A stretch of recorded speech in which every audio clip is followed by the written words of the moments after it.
Okay, I'm not losing my mind. There's two people there. Okay, got it. Okay, I am losing my mind. First I thought it was, yeah. We'll be up there. Okay, great. We're live to YouTube. Brian, you can get us started whenever you're ready. All right, great. I'd like to call to order this meeting of the Mohawk Area Tribal Council for December 10th, 2024. We should have a relatively quick meeting today, gang. We're really just going to be interviewing people, have one discussion. Ben's, correct me if I'm wrong, we are not voting on anything today, correct? Correct. No voting today. Sorry to have led us astray on that. No worries, no worries. Okay, let's start with citizens to be heard. Are there any citizens to be heard in the room?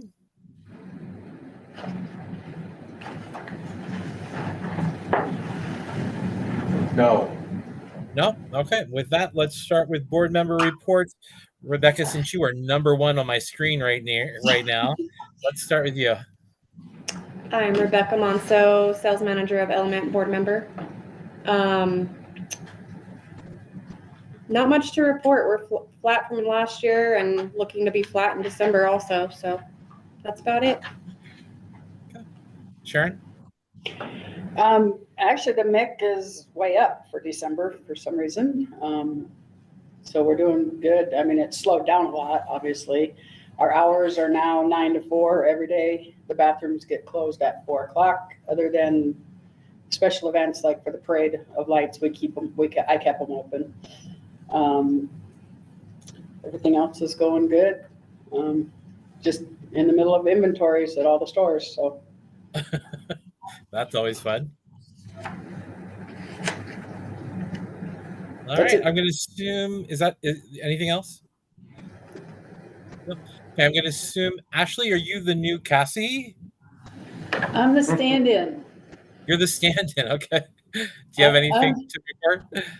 I'm on the chamber board, and we are, Cassie has resigned, so we are looking for a new person. We're starting that search soon, and we're working on our plans for next year. And we have some exciting, really more economic development related initiatives that I hope we're going to be working on. And I'll just leave you with that for now. More to come. Ooh, suspense. I love it. Yeah. Is Lori in the room? Mm-mm. No, I don't see Lori online either. Alex?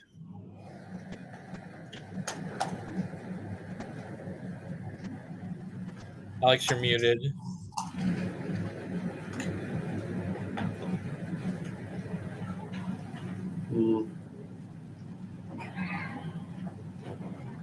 There's Lori. Lori's joining us now. If you want to do a board report for Lori, come back to Alex. I figured it out. Alex discovered his unmute button. Go ahead, Alex. Yeah. Hi there, everyone. Alex, vice chair, board member. It's December, and yes, things are slowing down. It's not terrible, though. The weather's great, and I think that's going to bring people in while ski season isn't really, jumping yet. So as long as we have good weather, we'll have some regional tourists. And yeah, we've got transition to our winter schedule. So we're just chopped Mondays off, and now we're doing brunch on Sundays. So we've got some locals brunch for the next 3 weeks, and we're excited to host some good local folks and create a good vibe. So that's what we're doing right now, and so on and so forth. I'll pass it on to the next person. Nice. Lori, how about you? Happy to be here. Sorry, I forgot the treats. Had to run back and get them. But just Merry Christmas. Thank you so much, Ben. To everyone. This time of year is our time of year. Our employees are year-round. We pay them whether we have customers or not, and we're thrilled to have a great team. And just doing the end of the year books, I found it probably unrelated to a lot of people, but they're A judge in the Ninth Circuit in Texas put a stay on the need to do the beneficial ownership for Yeah. corporations, and I think that's a huge deal, because to me, one of the benefits of having the corporate structure that we have in the United States of America is to have a certain amount of I don't know, privacy. And the beneficial ownership was a little bit stressful, and who wants to go to court and spend money at lawyers and all that? So they put a stay and an injunction so that we don't have to have all that done by January 1st. So I'm like feeling like in a party mood. It's awesome. So I think that's gonna hold too. I think it It's is. just a dumb think it is. thing. It's so dumb. Just the dumbest thing. It's so dumb. And everyone is mad about it. And I did it one, and I'm supposed to do others, and I'm just like, Mhm. not doing them. Right. So anyway, that's a definitely small business pain in the neck. I'll try to get a little more insight, but most people think that is not, that injunction, it's gonna go to the Supreme Court and they're gonna say this is dumb. And businesses shouldn't have to do it. It's a weird thing. Sorry, that was a. Anyway, that's all I have to say. I'm just feeling celebratory because when things go your way, it's a good thing. So I feel like that went my way. So. Definitely read. Nice, good. I think that's it other than me. So we've been very slow, but by design. We only have our cabins open right now. We are transitioning to Marriott. Fingers crossed, we go live tomorrow. And we actually become a full Marriott and white labeled. So we are up and selling on Marriott.com. Bigger news, which kind of ties into this. Just so everybody is aware, I think some of you might be aware, but I have accepted a new position, a regional position in the Mountain West region. So I am going to be transitioning out of Red Cliffs, which means that I will be here through the end of January helping with transition. But I'll also be going back and forth between my new properties, which for now will probably be mostly centered in Jackson, Wyoming. So I will have to resign my position at the next meeting and transition over. So instead of 2 positions today, you're going to start interviewing for 3. So sorry for the little curveball, but this is all very kind of last moment. Super excited about my new position and really, obviously, very concerned with making sure that Red Cliffs' transition is probably going to take a little longer than anticipated. So Rebecca, I'm sure we're going to be sending you some business. Thank you. We're not going to probably be open at the main lodge until I'm going to say midsummer at the very earliest. We will probably get all of the rooms back by March. We have to get them back by March because business levels, but the actual main lodge will probably take a little bit longer. Mary McGann, anything for the group? Yes. I don't know if anyone listened to the budget workshop on Monday, but it was the commission voted to support the budget that's put forward by the travel council. So, Hey, good job, team. Thank you, and I Mary. think, I'm And sorry, I- I didn't hear any of that. and I talked to him a lot about, I thought the process this year that you guys went through was incredible, and that it was the best I'd seen in my tenure as being the liaison to the travel council, as far as the way you thought things through, the discussion, the compromise, consequently, the commission voted to go forward with the budget that was presented by the travel council. Nice. Hallelujah. Thank So- you. Mary, does that include the 200,000 for new bathrooms? It's all about Sharon. Huh? You need to go look at the meeting.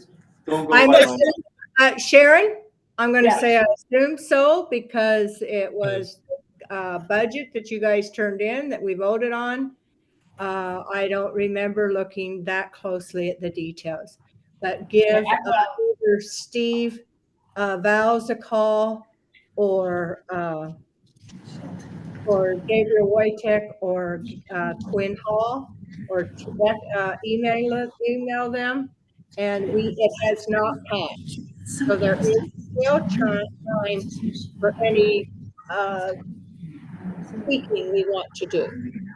Okay, But I think so, I just, they just said this is the budget that was presented by the travel council. I just know if that goes through, we would like to, like, January, start trying to find a contractor to do it so that we can get it done within the year, so. I know that it didn't fall into the preview of promotional to do the ambulance that you guys wanted to do. But the commission wanted to do that anyway. So it's if the budget passed, the money to support the EMS will come out of our reserve fund. Nice. Yes. That's good. So, yeah, but it wouldn't pass muster to use promotional funds for it. So, but it happened anyway. It just happened through a different account. Good news. Good news. See, Christmas miracles do happen. Anyway, otherwise, that's the main thing we've been working on is budget and the Cane Creek zoning, which will be determined on Tuesday as well. Nice. That's any questions? No, thank you, Mary. That's great news. Okay, let's turn it over to Ben and the team. Ben, director's report. Okay, well, first of all, glad that Lori had a win on the corporate structure side. Brian, sorry to hear. America had a win. Small business in general had a win. So from the economic development side, we love that. Brian, your news, well, we wish you a lot of luck and sounds like good opportunities. We're sad that you're leaving. So in a year with lots of change, that's big news. So we'll wish you the best of luck there. Oh, thanks. I'll actually be back in about a year, I think. So okay, you'll see me again. And remember, I am an elite gold member for Bonvoy, so I get the water bottle. And so we have a suite that we're naming right after you, the Big Kahuna. So don't worry. Okay, yeah, I have 40 nights so far this year, and I'm trying to get 50. Oh, look at you. Okay. The team, we've got a great team in place. It continues to keep moving forward. We've got a lot of streamlining with getting things into the commission structure with Ben. We've had continued great work leading our strategic planning and our marketing plan with our vendors through Mick. And then with Ali coming on board, we have our social media back on the platform and gaining momentum. We are seeing more users daily. We're working on a report structure that you'll be seeing quite a bit of here pretty soon. Two minor things that I've done since our last meeting. One is, yes, I have watched every budget workshop. We presented several budgets, a big one, a B model, and went in with the attitude that we'll work with whatever budget we're given. We've got a good team, we'll be creative, we'll do whatever. But as Mary said, it was interesting to see on Monday that when the discussion came up and there was two numbers, a 1.3 million number that we had presented and a 1.6 million that the TCAB had put in their letter, the commission leaned towards the TCAB recommendation. So while it's not voted and final yet, that's the way it's headed. And that's interesting, particularly in a model where they're trying to balance the budget and most departments are being cut. So we tried to present very realistic ranges of numbers in our different categories based on the vendors we've talked to and presentations we've seen. So stay tuned, but that's where it is at this point. The other thing is right before Thanksgiving break, I spent the day with Active Trails and Transportation's motorized team and went out on Sand Flats and did a UTV day out there. I think for Sand Flats, it would be considered a slow day, but we made over 30 contacts. And the contacts we made, was fun because we could talk to everyone. I would say the majority were staying in hotels. We had everything from the usual recreator who was up here. We had one group of e-bike motorcyclists, or e-bike, I guess you call it EV cycles, who had gotten up at 4:30 in Idaho Springs so that they could be on Sand Flats by 1 in the afternoon. They love staying in our hotels where they then charge their batteries for 4 hours. They had their restaurants all picked out. They were here for the weekend. They're going to do a 3-day. Father and son doing the Western United States loop, 2 days here from St. Louis. So they were asking where our good barbecue was, which is a dangerous question for someone from St. Louis, but we had fun with that. I will tell you that they were very appreciative of the spill kits and wag bags they were given, and the contact about learning about what happens out there. So with a group that gets a lot of tug of war back and forth, know that that truly was an ambassador model where it was very welcome and appreciative. We even corrected someone who was following his buddy in a rented UTV and was way off trail, and getting them back on trail was a good model. But the first thing I did when I got done is I called Lori McFarland and said, as I promised, I would tell you the day I went out on a UTV. And I didn't call my wife, who said, I know the minute you go on a UTV, you're going to want to know where to buy one. And Lori talked me out of buying one that day. But that is a very important part of our visitor model. And we should understand, as my team is getting reminded all the time, is we need to know the ratios of who's coming here, how they're getting here, why they're coming here, and how much they're spending here. So we are. And how they're behaving. Yes. And so while we don't have a clear set of answers, that is the conversation. So it's very positive. So that's basically all I have right now. And then the news of the changes at the chamber, and so we want to be supportive there.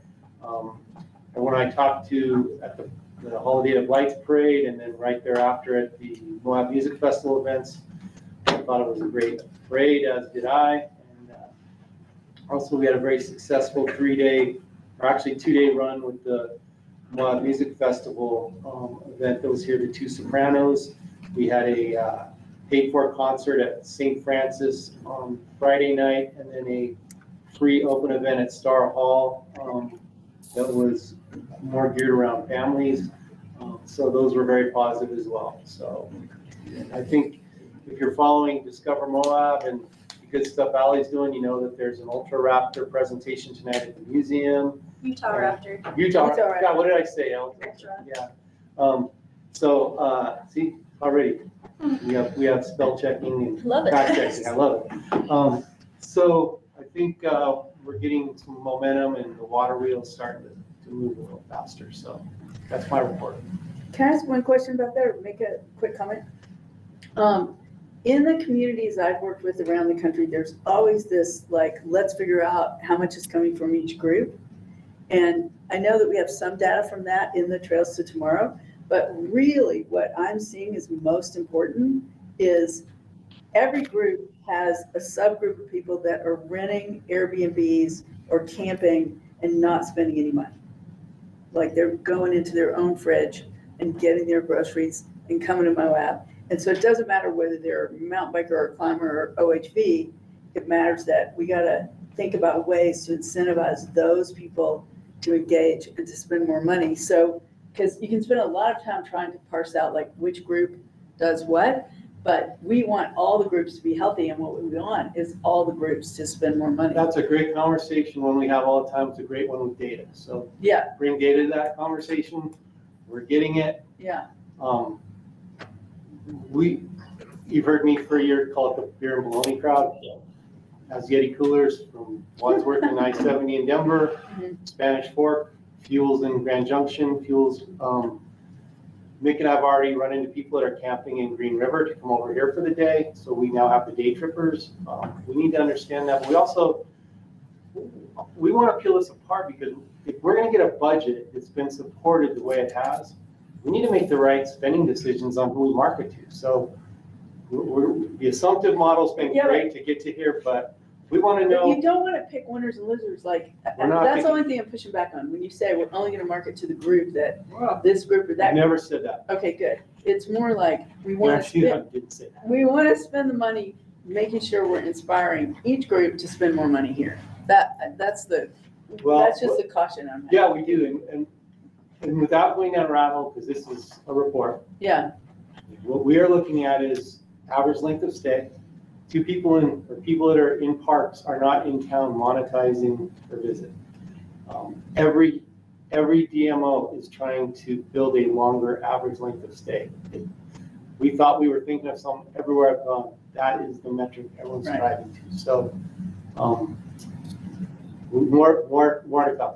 So And I we've know got you're a not budget- speaking to me directly, but I want to thank you for opening the conversation that there might be potentially value in those customers that were behaving well. The ones that aren't behaving well, we have a job to bring them along, because I don't care if they're beer and bologna, I want them to be nice.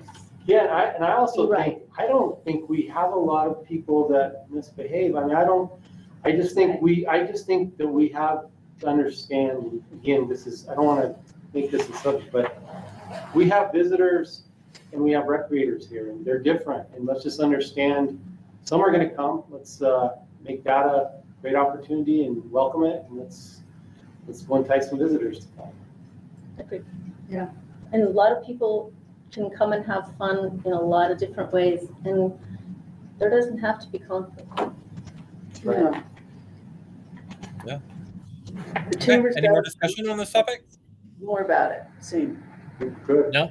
All right, let's move on to the main meeting. So we do have quite a few candidates. I can't really tell from the camera. Who do we have in the room that's interviewing today other than Sharon? Got Rich. Scheduled for next time, I'm just Oh. here to observe. You're welcome to interview today if you'd like. Have you I'll submitted join your whatever application? conversation. What's that? Have you submitted your application? Okay, great. So yeah, you could join today's interview if you'd like. We have 3 to 4 candidates here. Okay. Well, all of you, thank you so much. This is it's a volunteer board. Let me stress that enough.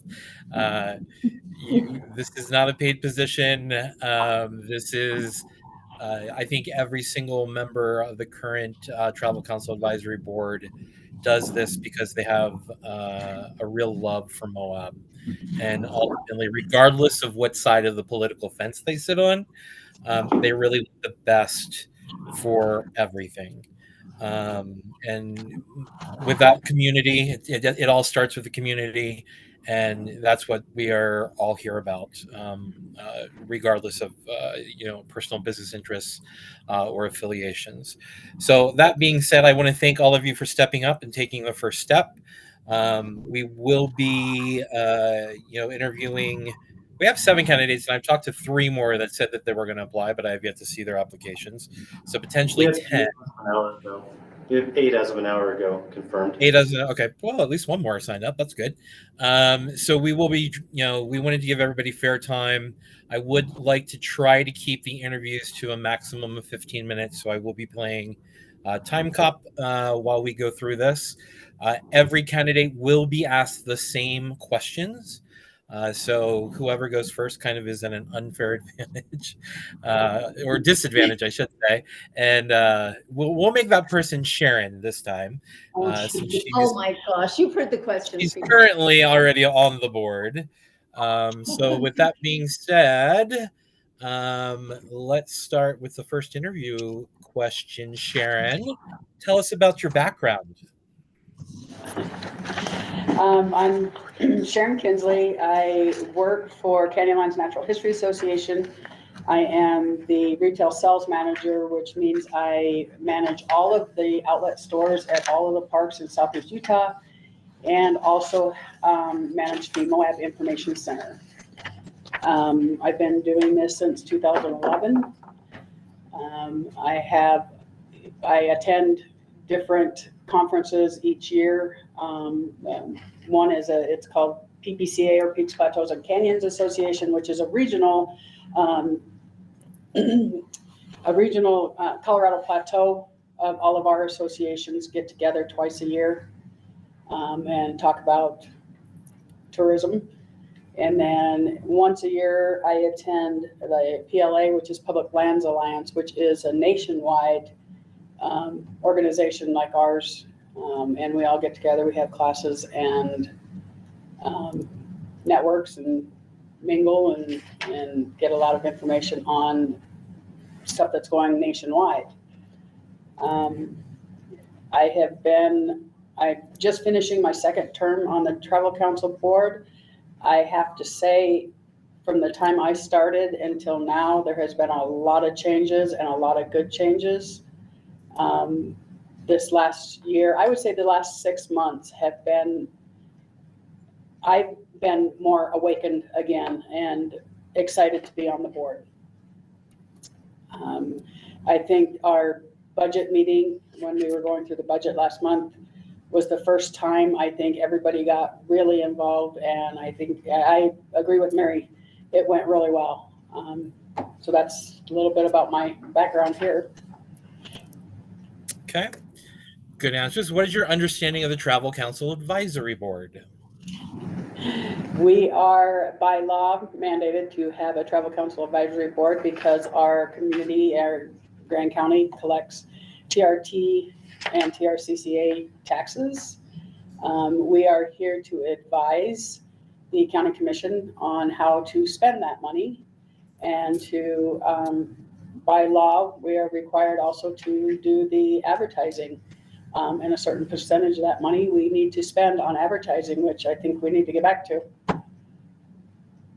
Okay. And which will go into our third question. What do you believe are Grand County's greatest challenges currently?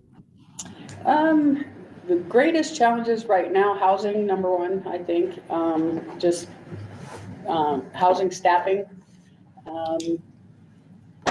And that's, trying to get everyone on board that tourism is good. That's what pays our paychecks. And getting it, letting the community know that we're doing everything we can to get the good visitors here. And okay. And then what is your understanding of county tourism taxes and how are they distributed? It's all mandated by law on what we can spend money on.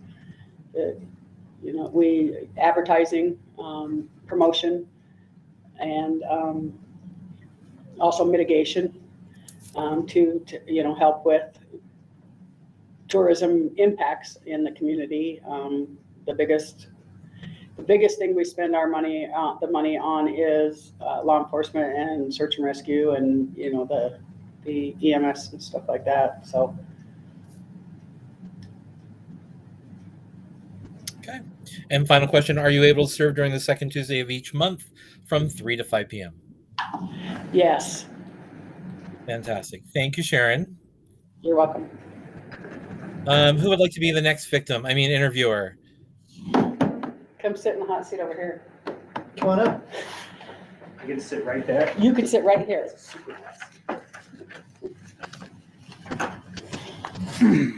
And hi, introduce yourself. Tell us about your background. Hey guys, I'm Cole Banger. I'm a newish owner of Chili Pepper Bike Shop here in Moab, Utah. In a previous life, I was in Eagle County, Colorado, based in ski resort of Vail. We had a outdoor recreation business offering all kinds of different service lines, including rafting, side-by-side, snowmobiling, horseback riding, kind of stuff. We did that for 15 years. Got involved in the Colorado River Outfitters Association board. That was basically the river outfitters in Colorado have an association that help keep the industry doing what it's supposed to do, and served on that board for a while. And then, you know how it goes on boards sometimes. All the guys were like, cool, now you're the chair. And that happened to be right during when COVID hit. So that was super exciting. I had to be the chair of the board, kind of navigating how to keep people in buses, people on the river in a way that made sense through the pandemic. And it was challenging to say the least, but really good. We worked with Colorado Public Health a lot, the governor, Eagle County itself. So it was good. I mean, it ended up being really good, but just kind of uncharted territory there a lot. So we sold that business back 2 years ago, and I've been coming to Moab my entire life, more than 30 years, playing in the desert.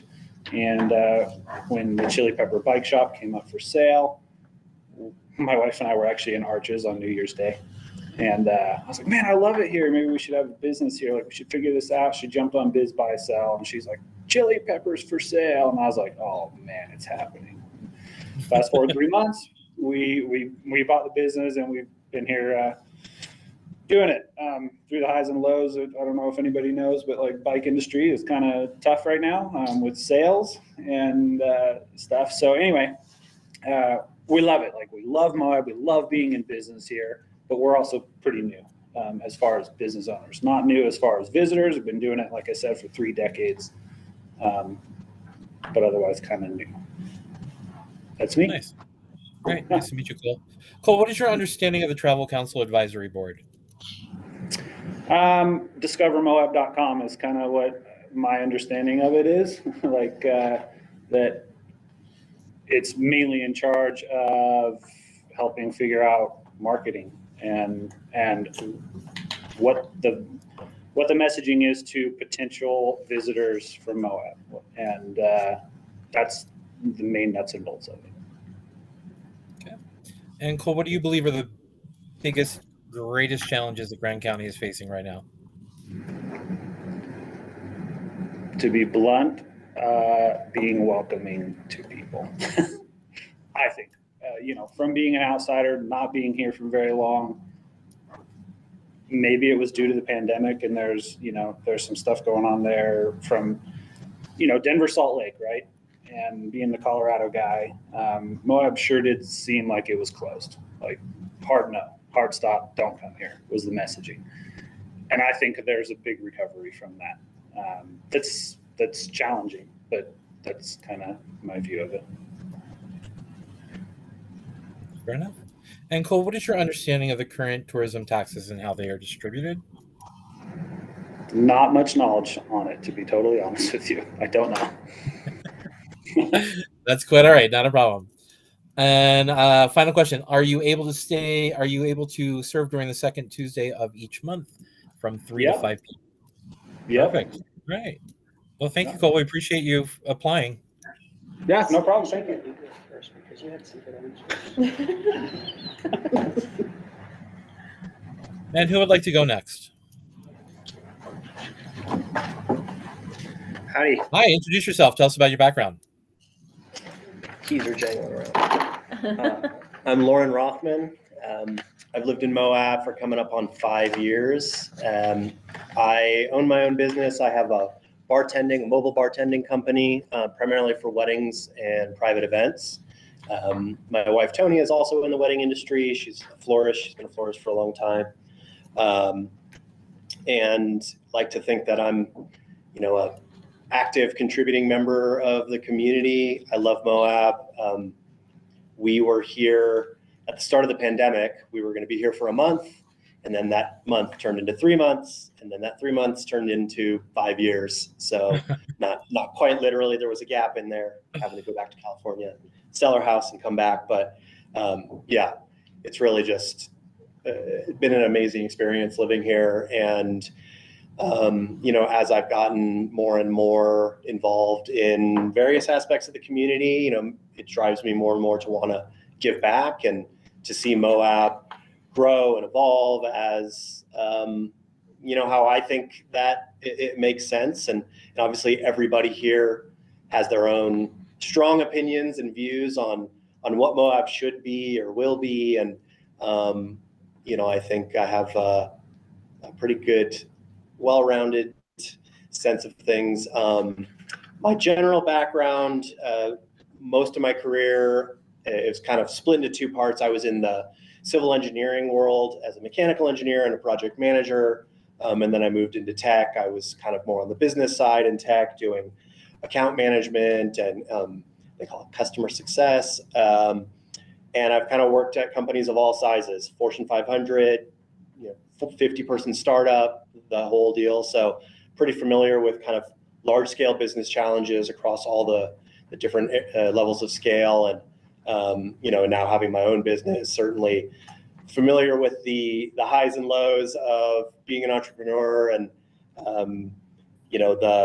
the cycles of tourism and money coming into Moab and kind of the currents of things and having to adapt to all of that. So, I just think that it's really important to be an advocate for, your piece of Moab and what you want to see, the right people coming in and how to kind of grow things. And the event industry is kind of a little bit of an invisible industry.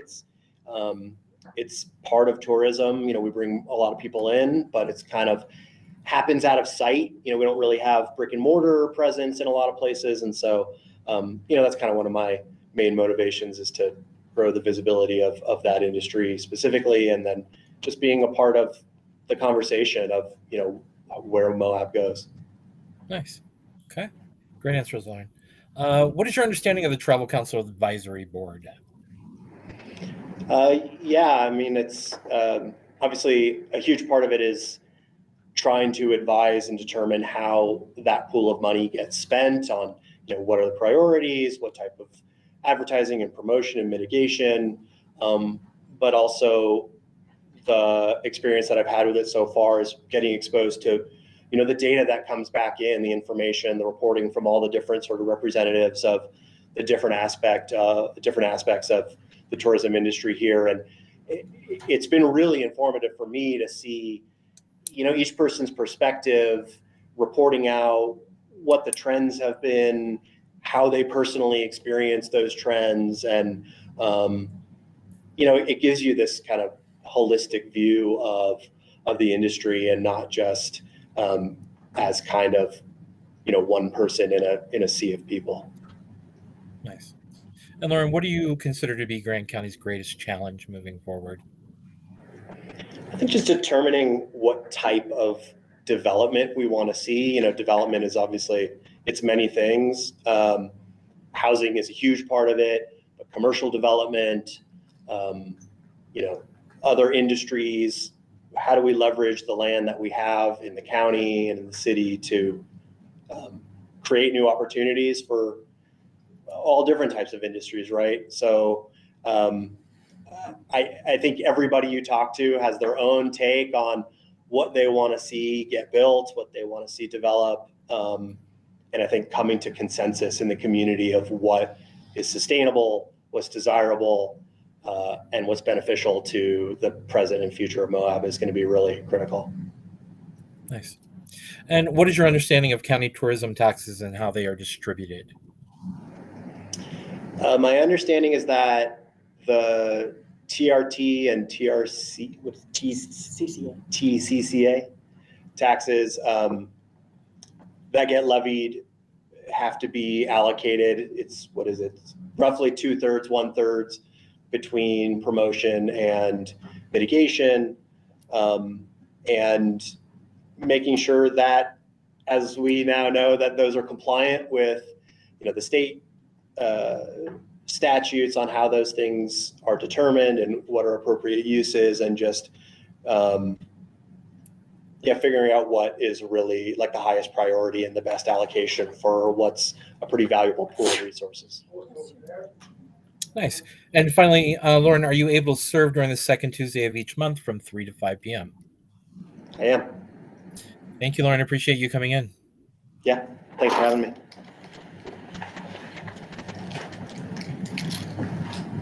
Who do we have next? You said you're I gonna go think that's January? it. Oh, yeah, Brian, I'm gonna hold off for next meeting. Sure, no problem. Okay, that being said, Sharon, Lauren, and Cole, thank you so much for your time. Really do appreciate it. All three of you, I think, would make stellar candidates.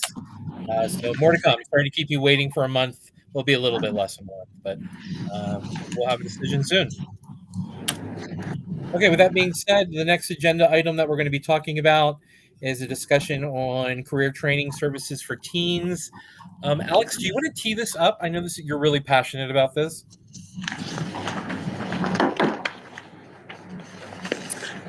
Hey there, yeah. Well, we all talked about between Brian and Ben and I, we had a meeting a couple months ago where we were just exploring some different options about trying to involve the community of Moab a little more directly with TRT monies, and just figuring out ways to incentivize and bring our community into the fold of tourism dollars. So I ran into Kate Finley, if you remember. She's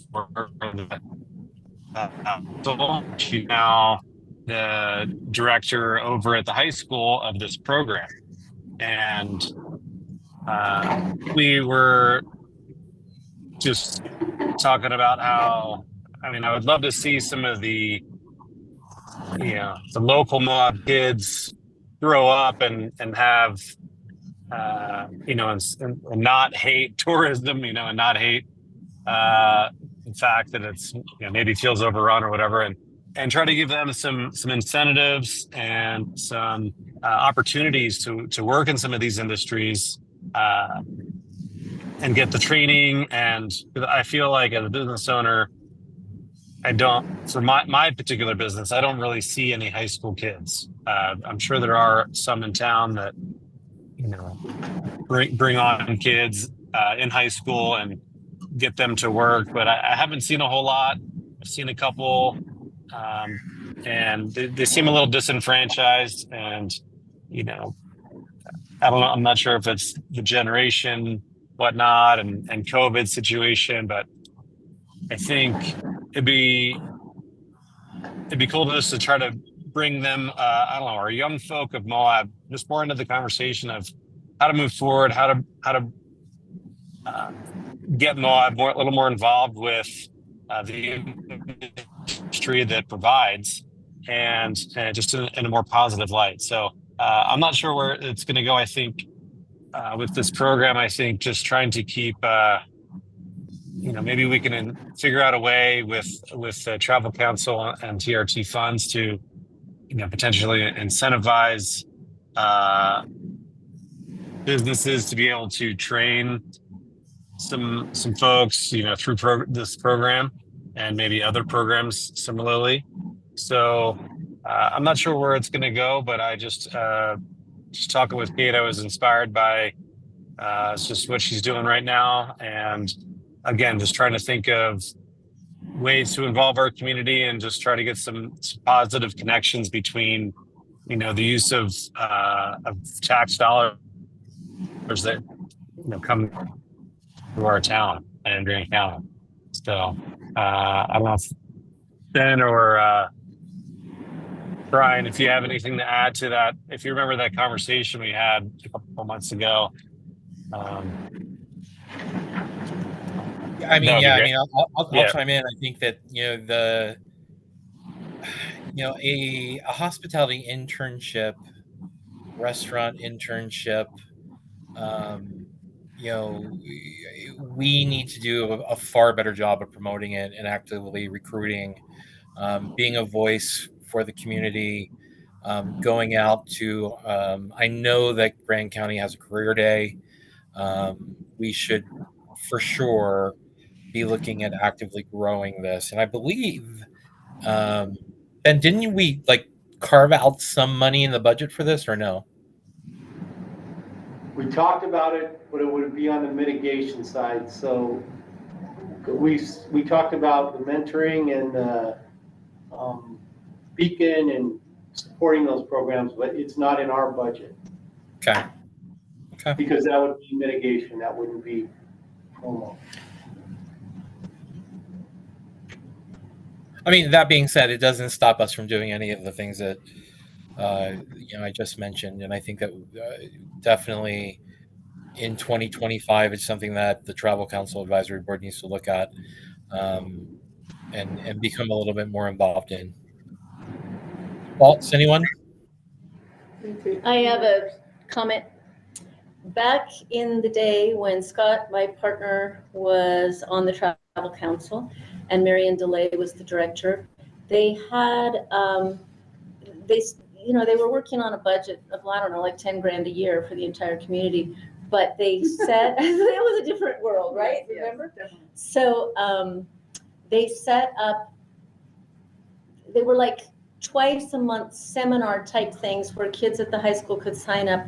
And they literally were trying to teach them how to properly answer a telephone, how to service front desk, because I believe that one of the hotel's biggest challenges is staffing for guest-facing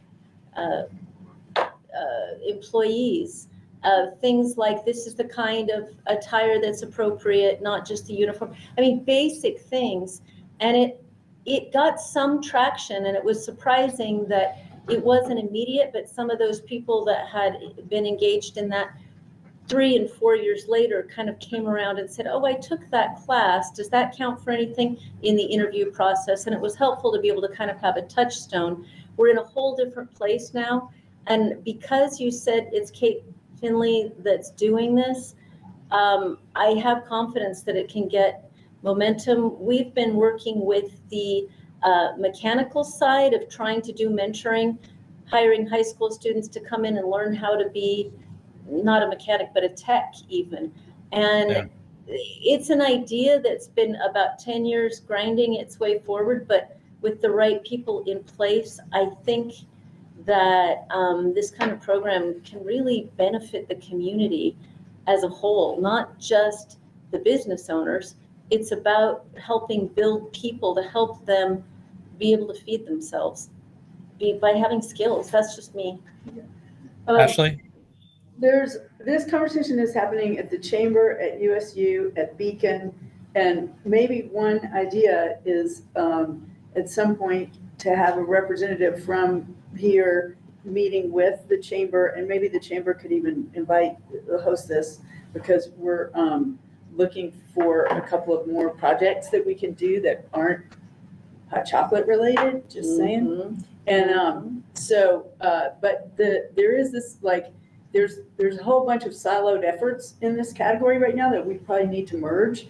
One is USU has this English as a second language class, and they also have a couple of like tourism tracks that people don't know about that would be really, that they want to promote. They're not oversubscribed, the English class or these other. So that's something. And then the chamber's been talking for a long time about, when USU first opened the campus, we were working on expanding the career day thing and making it be up at the campus. There's a whole bunch of seeds out there related to this that are all kind of trying to grow by themselves. And so maybe there's an opportunity to pull together like a workshop on it for a couple hours and invite all these people in one room for one day and come up with like a program, because everyone's dancing around it, but we aren't really making progress. And for a hot minute there were a lot of kids at the high school that were working in restaurants and making $25 a minute for a minute there. And that was really kind of messing them up because they weren't doing their homework and they weren't graduating and they weren't coming to soccer practice. That was my problem. Right. So maybe I'll bring it back to the chamber, because we've talked about this too, and we'll see if we can't maybe like host some casual workshop to see how all these groups could move forward with at least a few things to get this going so that we're not all just sad about it. Yeah. Brian? Thanks, Ash. Go ahead, Sharon. CNHA actually has an internship program that we run. We get high school interns, and they work in every part of our business. So they will work frontline, they work in the warehouse, and they also do office work.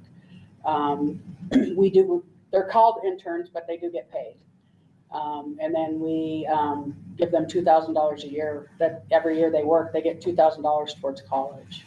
How many are there? 2. Right now, we just have 1.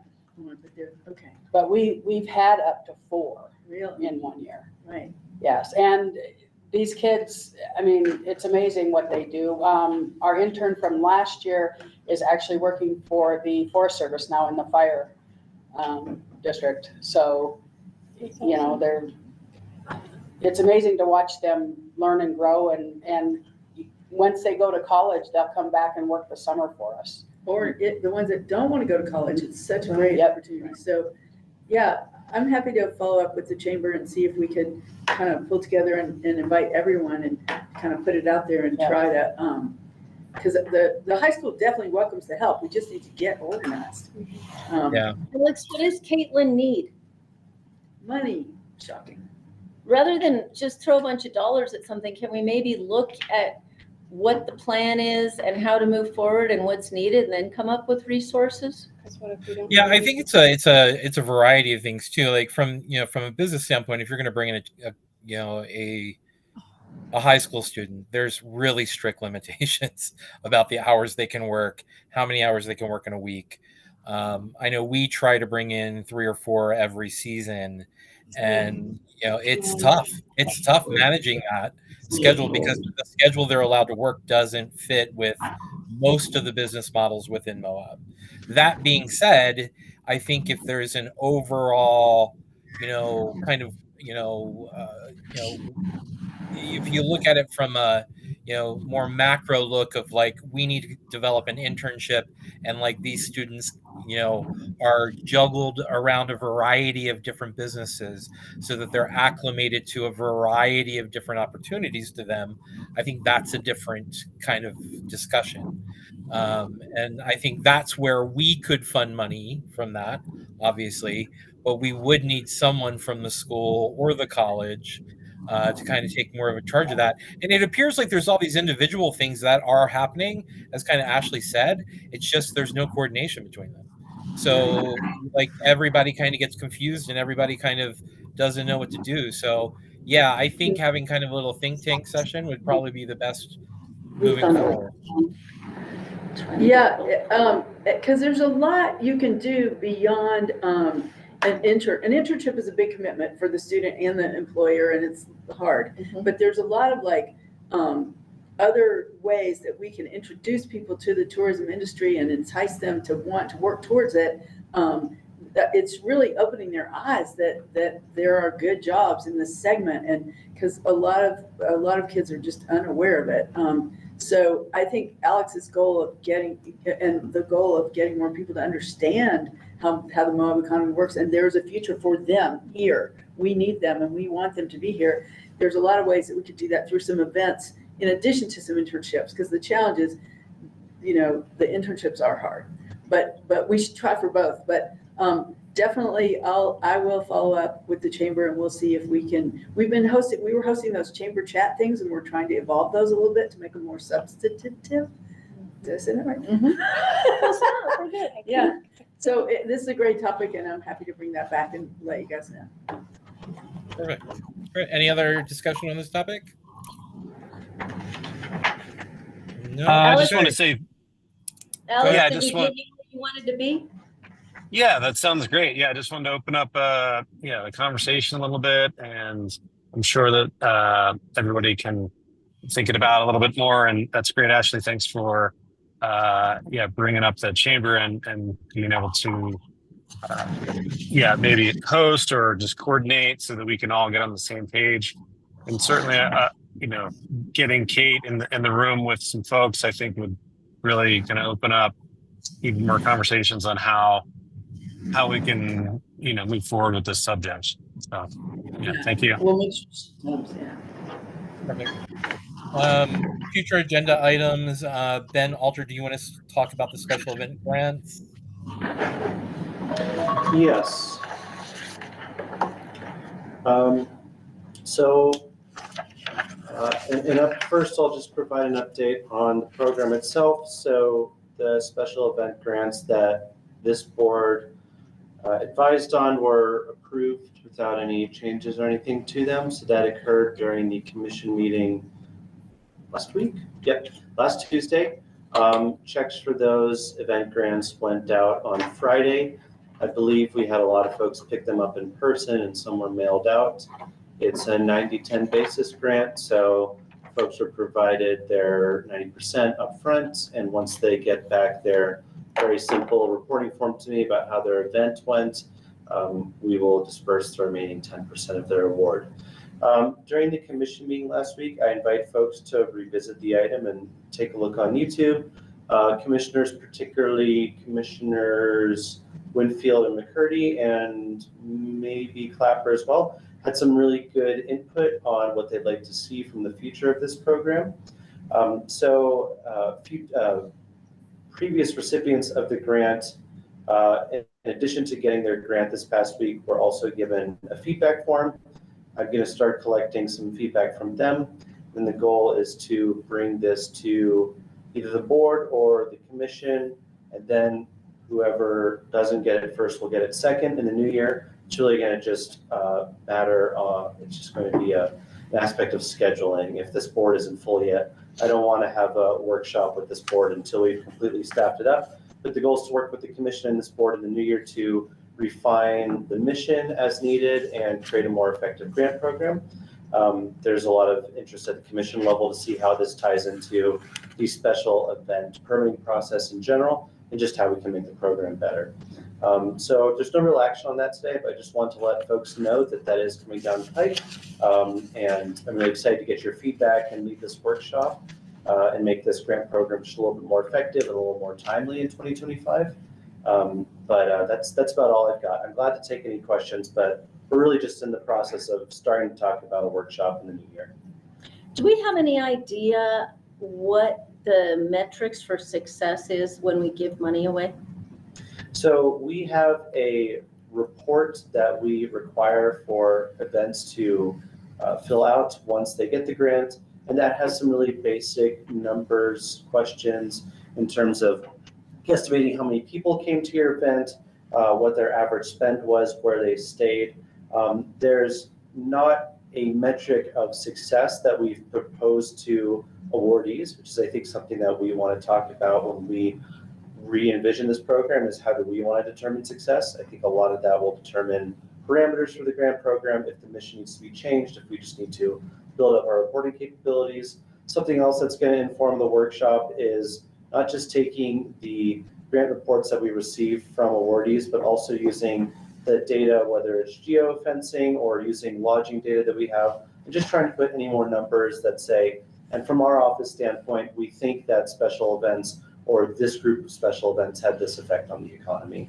A lot of it is correlation, not causation, but we're going to work to kind of try and quantify that so we can get to answering that question. And so we have tools in place to be able to do the geofencing and to measure that, right? So we have a geofencing tool that our office has subscription to. We haven't made great use of it yet, just with how this year has been, but we're just starting to in the past couple of months.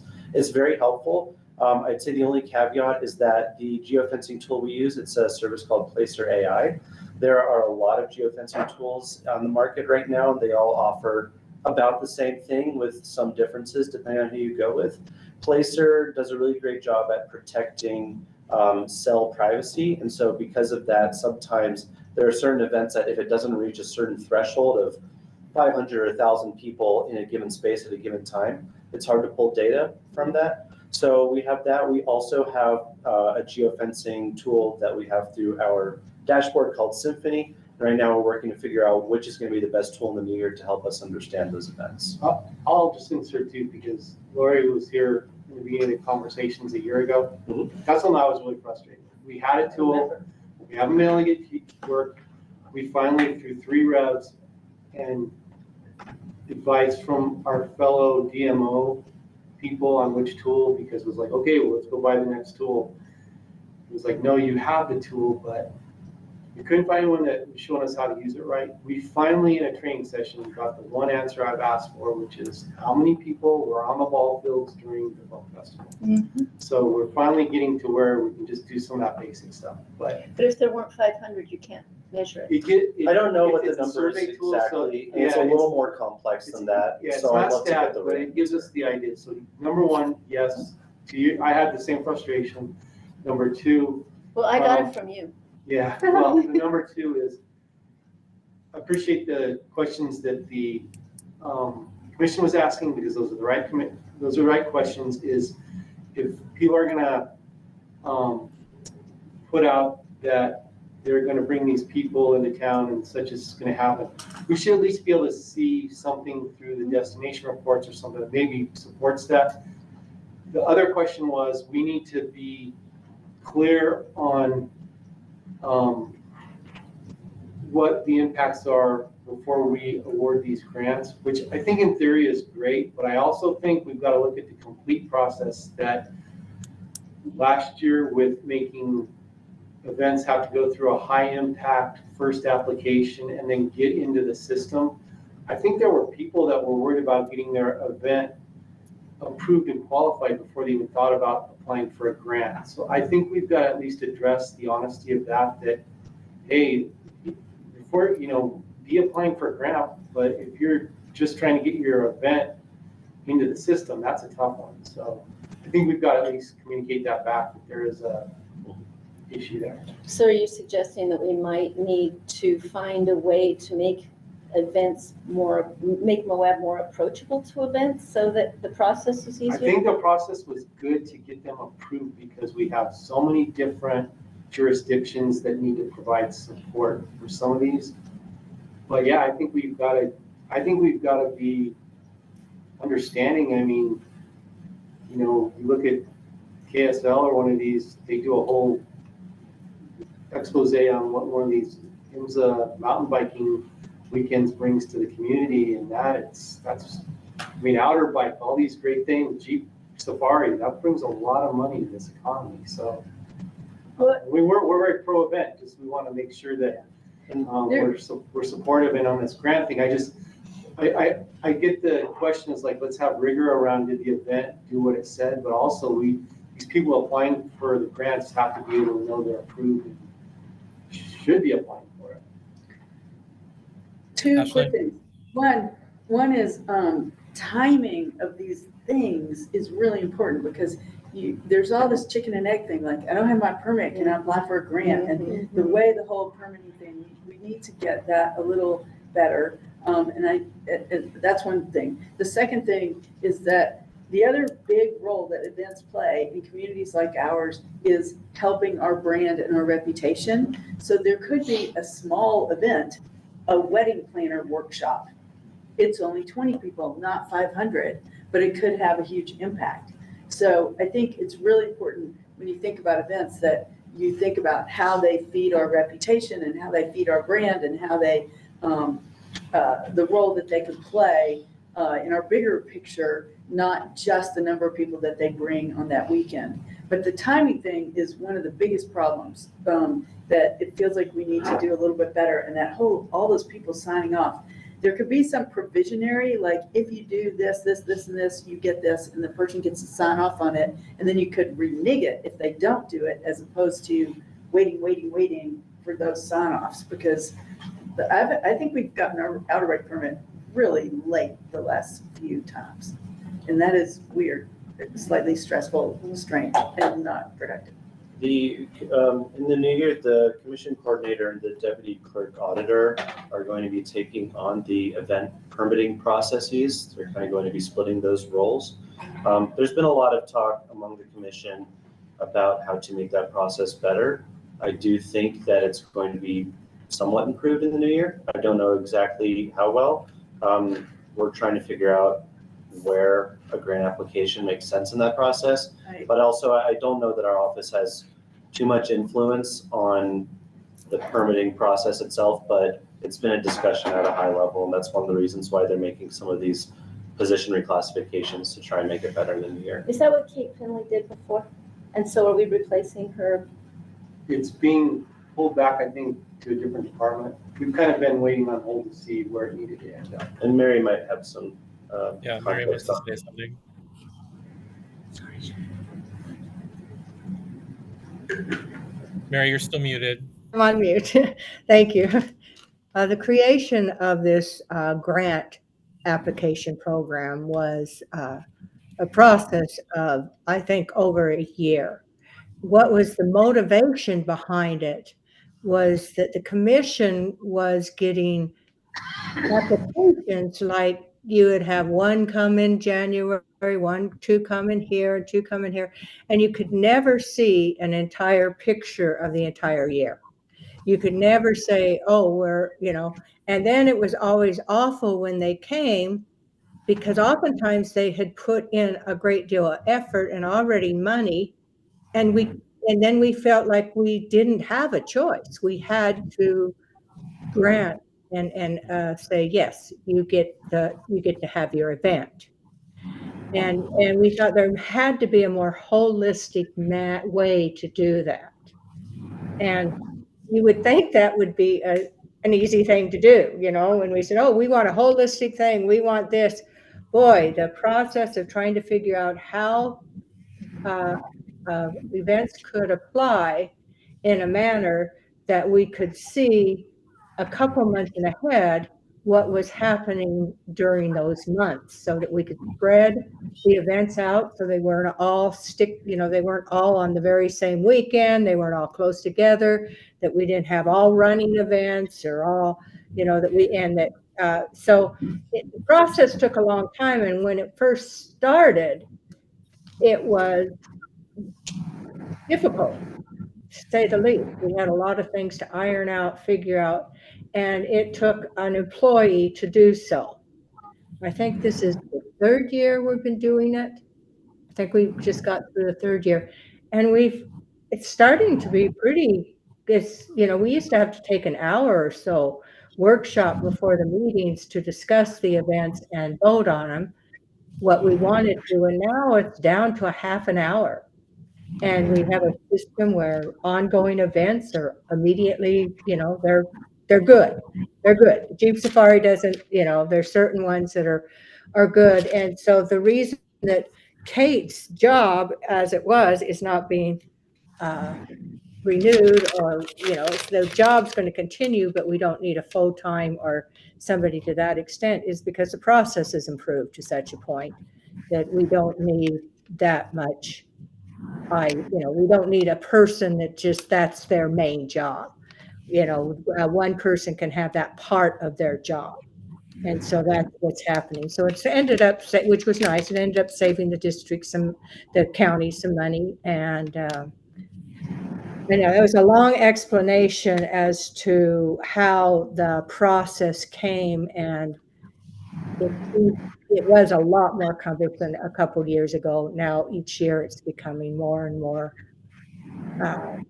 easy for applicants to apply and know what's happening. And then people who are ongoing don't have to go through the process. Question?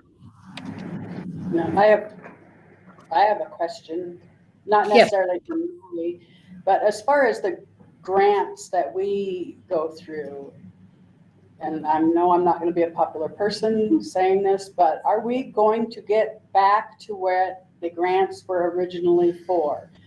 New events that need to get help getting off the ground, and not the events that we've been giving money to for 20 plus years.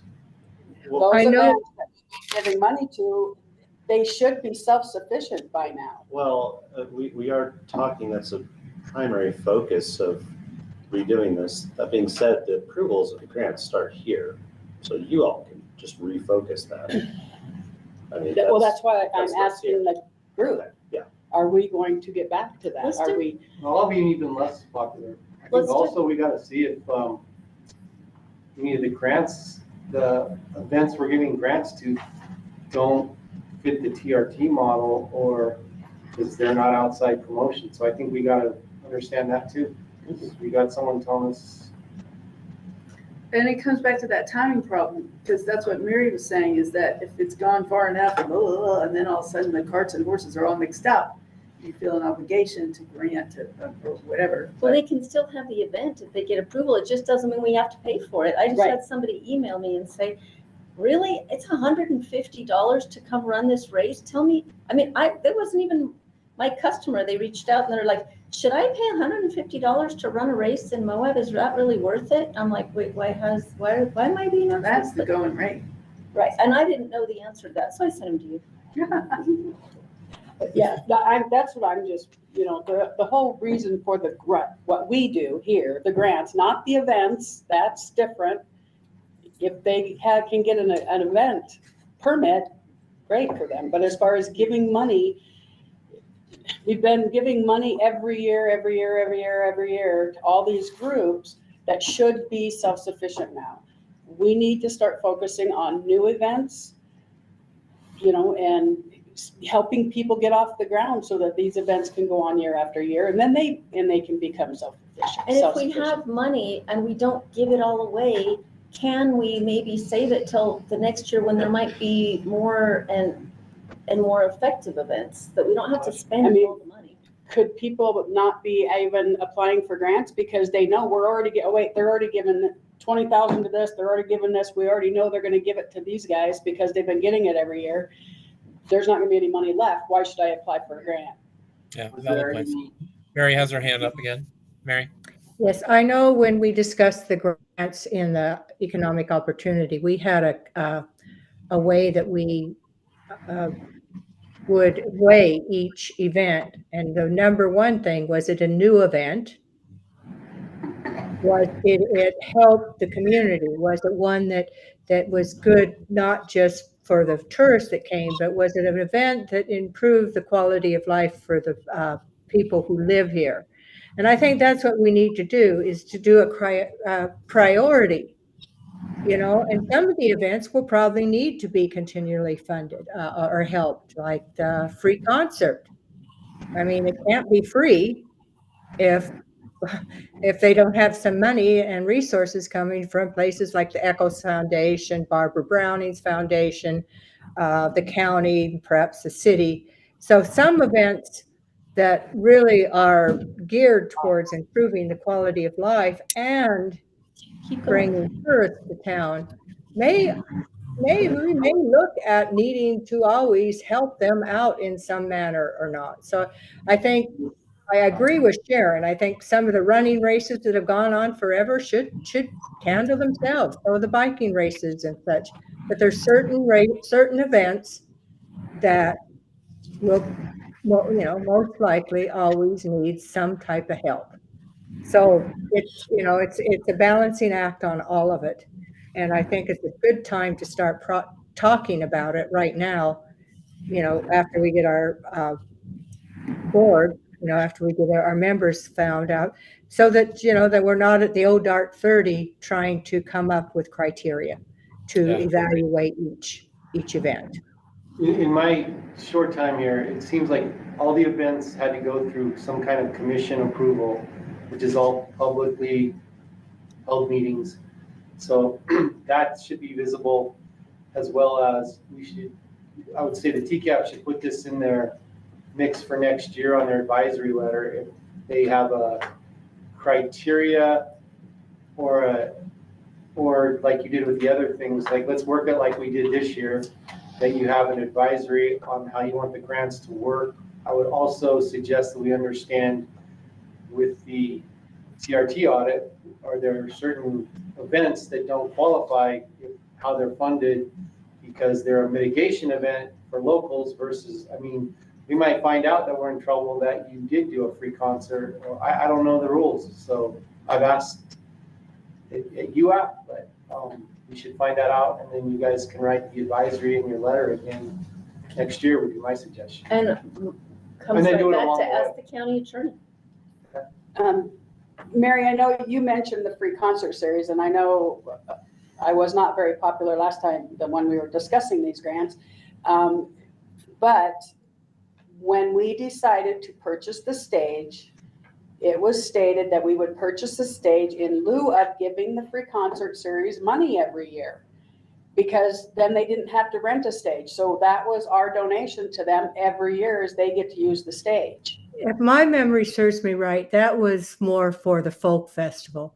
The free concert started. The free concert series. The free concert series was the one that was renting the stage from Salt Lake. Can I call for a point of order? I'm worried that this is delving into singling out single awardees.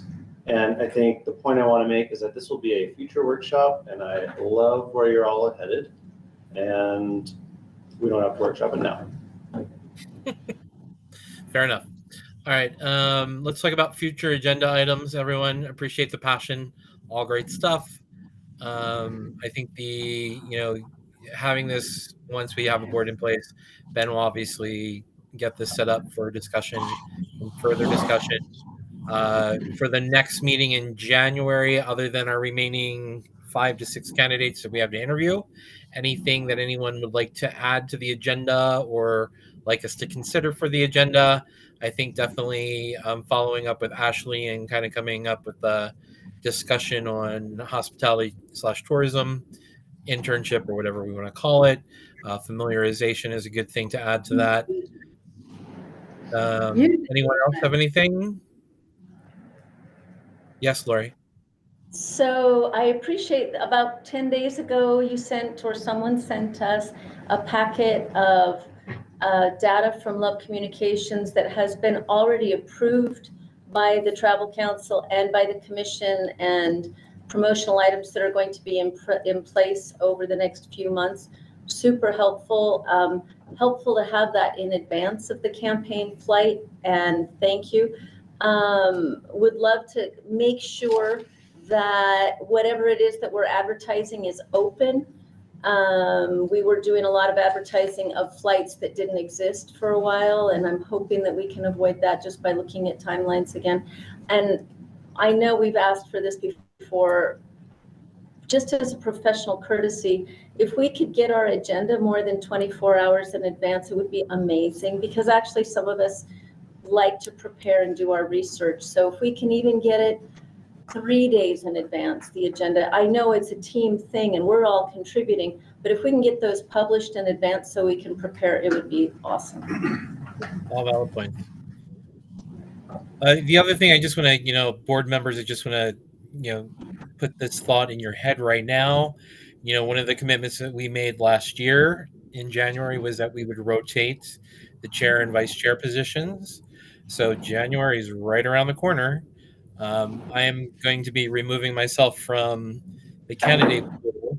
So I just need you guys to start thinking about what you think is going to be a good replacement. I know Alex obviously is the vice chair now, if he wants to step up to chair, or if any of you have interest in either of those positions, but I just want to plant that seed. There doesn't need to be discussion on it right now.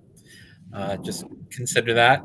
And then finally, also just wanted to bring to the board's, I don't know if some of you may have possibly gotten a survey from UTIA in regards to changes to TRT and TRCCA, and how the state is looking at modifying how those funds can be spent.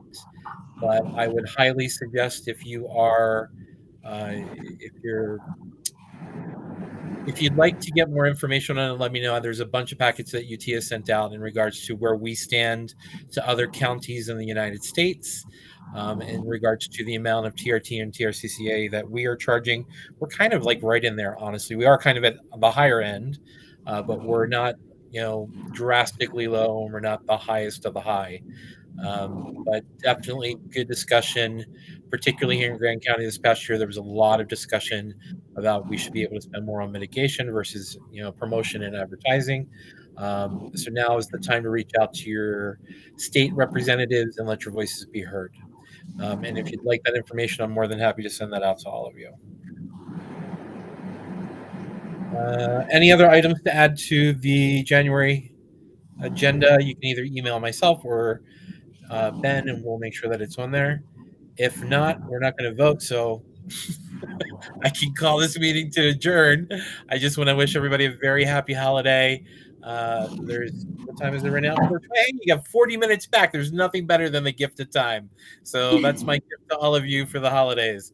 So that being said, are there any other go backs? Anyone would like to bring anything up?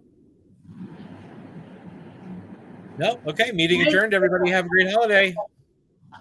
No, she did. That was me. Okay. Thank you. Thank you for your help. Thanks, everyone. Take care.